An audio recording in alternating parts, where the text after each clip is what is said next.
जय श्री कृष्ण।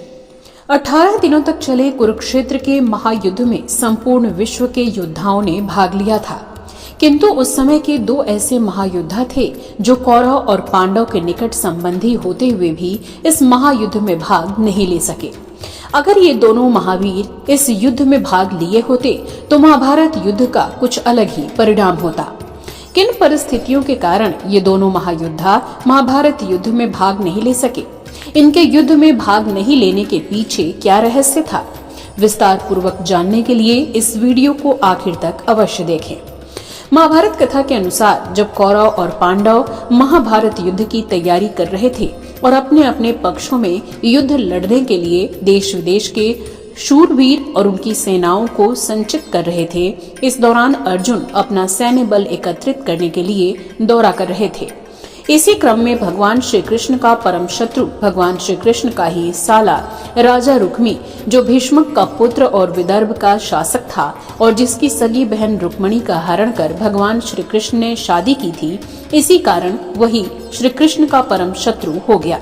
अर्जुन के द्वारा सैन्य बल एकत्रित करने के दौरे को देख राजा रुक्मी ने सोचा कि अर्जुन को इस समय मदद की सख्त जरूरत है और अगर हम अर्जुन का साथ देंगे तो कृष्ण अर्जुन से अलग हो जाएंगे और तब हम श्री कृष्ण से बदला लेंगे।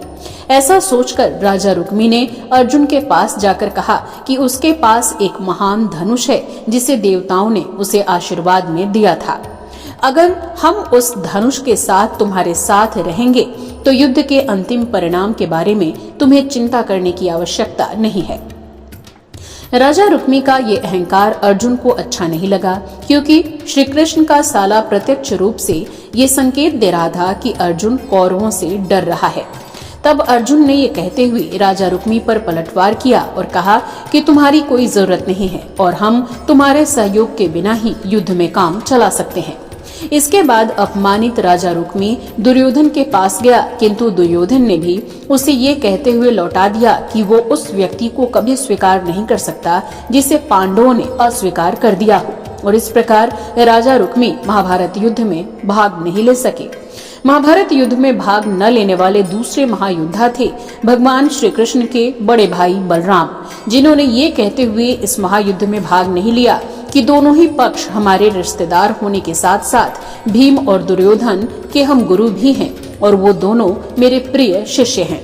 इसके बाद बलराम जी तीर्थाटन को चले गए और यही वो रहस्य था कि इन दोनों महायोद्धाओं ने महाभारत युद्ध में हिस्सा नहीं लिया। आपको ये जानकारी कैसी लगी? कमेंट बॉक्स में लिखकर अवश्य बताएं। जय श्री कृष्ण।